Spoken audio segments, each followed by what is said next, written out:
ఒక్కసారి కొమ్మూరి గోల్డ్ కి కాల్ చేయండి. తాకట్లో ఉన్న మీ బంగారాన్ని విడిపించి మార్కెట్ ప్రైస్ కి వాళ్ళు కొనుక్కుని మిగతా డబ్బులు మీకు ఇచ్చేస్తారు. రైట్, బ్రేకింగ్ న్యూస్ వస్తున్నా. మనం టీవీ స్క్రీన్ పై రేషన్ కార్డులకు సంబంధించి కేంద్ర ప్రభుత్వం కీలక ప్రకటన చేసింది. రేషన్ కార్డుల్లో పారదర్శకత తెచ్చేందుకు కేంద్రం ప్రయత్నాలు చేస్తోంది. కొంతమందికి అర్హత లేకపోయినా రేషన్ కార్డులు పొందుతున్నారు. వీళ్లపై ఇప్పుడు కేంద్రం నజర్ పెట్టింది.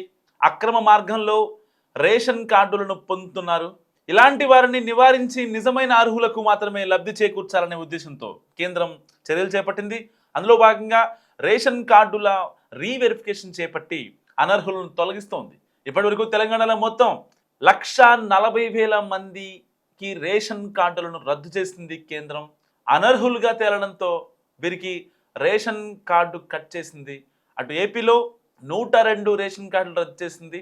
అండ్ పార్లమెంట్లో రేషన్ కార్డుల అంశంపై కేంద్ర ఆహార ప్రజా పంపిణీ సహాయ మంత్రి జయంతిభాయ్ బంబానియా కీలక ప్రకటన చేశారు. దేశంలో 41 లక్షలకు పైగా అక్రమ రేషన్ కార్డులను తొలగించినట్లు ఆయన వెల్లడించారు. ఇక దేశంలో 5,50,000 రేషన్ షాపుల్లో ఆధార్ బయోమెట్రిక్ ద్వారా రేషన్ సరుకులను తీసుకునే విధానం ప్రవేశపెట్టామని, దీనివల్ల సరుకుల పంపిణీలో అక్రమాలకు అడ్డుకట్టపడిందని స్పష్టం చేశారు. జిఎస్టీ, కార్పొరేట్ వ్యవహారాలు, జాతీయ రహదారులు, ఇన్కమ్ ట్యాక్స్ శాఖల సమాచారం ఆధారంగా రేషన్ కార్డులను తొలగించినట్లు తెలిపారు. రాజస్థాన్లో అత్యధికంగా 6 లక్షలకు పైగా కార్డులను కట్ చేశారు. అటు ప్రజా పంపిణీకి సంబంధించిన డేటాబేస్ను ఇతర సంక్షేమ పథకాలతో లింక్ చేసే ప్రతిపాదన కేంద్రం దగ్గర లేదని జయంతిభాయ్ బంబానియా పార్లమెంట్లో పేర్కొన్నారు. ఇక తెలంగాణలో రేషన్ కార్డులు పెరిగాయి.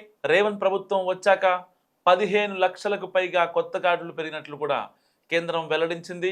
తెలంగాణలో 17,348 రేషన్ దుకాణాలుండగా 1,05,00,000 మందికి సరుకులు పంపిణీ జరుగుతుంది. 99,36,000 ఫుడ్ సెక్యూరిటీ కార్డులు ఉండగా 5 లక్షలకు పైగా యోజన కార్డులు ఉన్నాయి. సో ఇక అన్నపూర్ణ కార్డులు 5,000 ఉన్నట్లు కేంద్రం పేర్కొంది.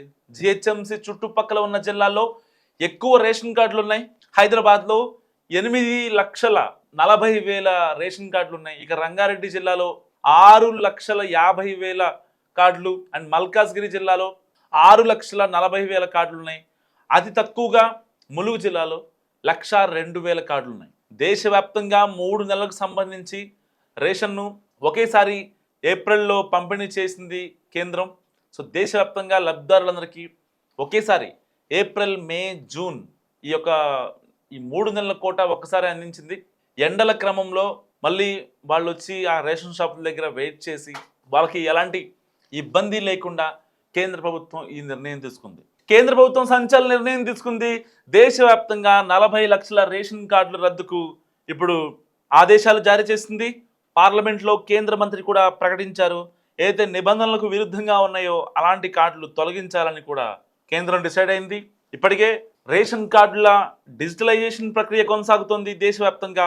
తెలంగాణలో దాదాపుగా 4 లక్షల వరకు, అందాజుగా 4 లక్షల వరకు రేషన్ కార్డులు మొత్తం వాటిపై నిఘా పెడుతున్నారు.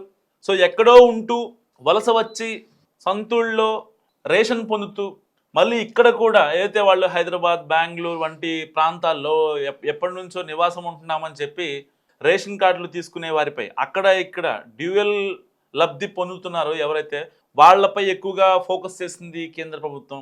సో వలస వెళ్ళారు, ఆ యొక్క ప్రాంతంలో ఆల్రెడీ రేషన్ తీసుకుంటున్నారు, మళ్ళీ ఇంటిది ఇక్కడ కూడా రేషన్ కార్డులు ఉండటం అండ్ వాళ్ళకి సంబంధించి ఎవరో ఒకళ్ళు వెళ్ళి ఆ యొక్క రేషన్ కూడా తీసుకోవడం.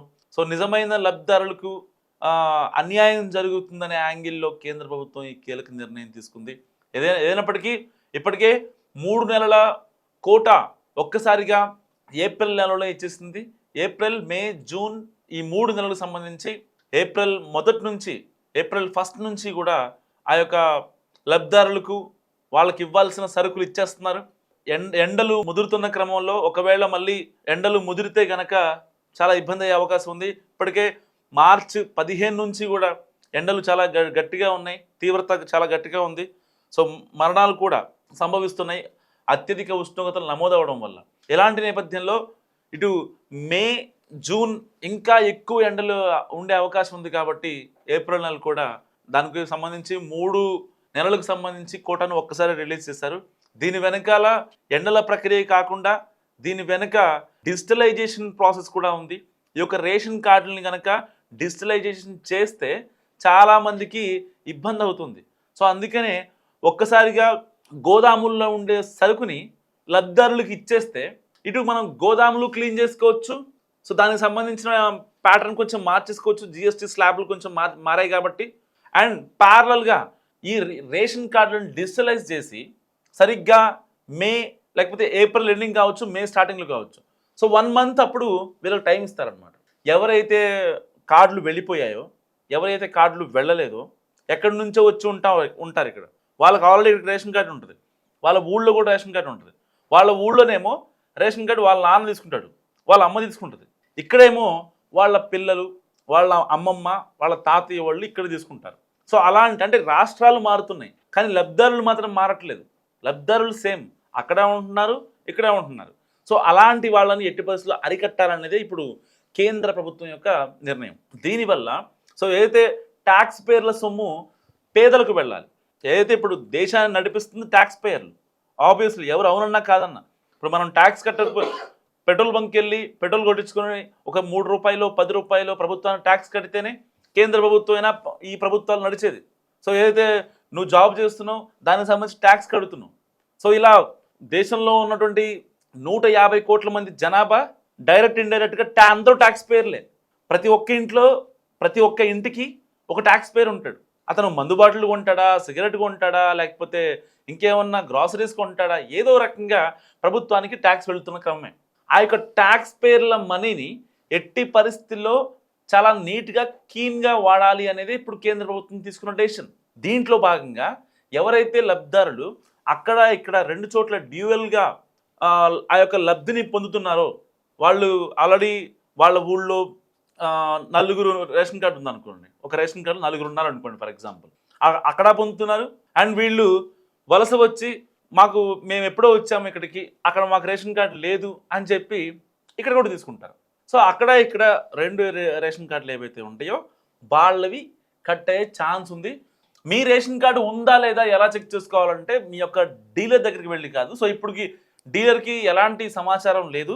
కేంద్ర ప్రభుత్వం ఏదైతే నిర్ణయం తీసుకుందో దాన్ని ఇంప్లిమెంటేషన్ చేయాలంటే పర్టికులర్గా డిజిటలైజేషన్ చేసిన తర్వాతే, డిజిటలైజేషన్ జరిగిన తర్వాత మీ యొక్క మొబైల్ నెంబర్లు కూడా అప్డేట్ అవుతాయి. మీ యొక్క రిజిస్టర్ మొబైల్ నెంబర్కి మెసేజ్లు కూడా వస్తాయి. దాని తర్వాత ఫైనల్గా ఏదైతే ఉంటుందో, సపోజ్ ఒక పంచాయతీలో ఒక గ్రామంలో ఏదైతే లిస్ట్ ఉంటుందో ఆ లిస్టు మీ యొక్క డీలర్ దగ్గరికి వస్తుంది అనమాట. ఆ వార్డులోని, ఆ మున్సిపాలిటీలోని ఆ యొక్క లబ్ధిదారుల లిస్టు డీలర్ దగ్గరికి వచ్చిన తర్వాత మాత్రమే మనం చూసుకోగలం. సో కేంద్రం తీసుకున్న ఈ సంచలన నిర్ణయం గురించి మీరేమనుకుంటున్నారు? మస్ట్గా కామెంట్ చేసే ప్రయత్నం చేయండి.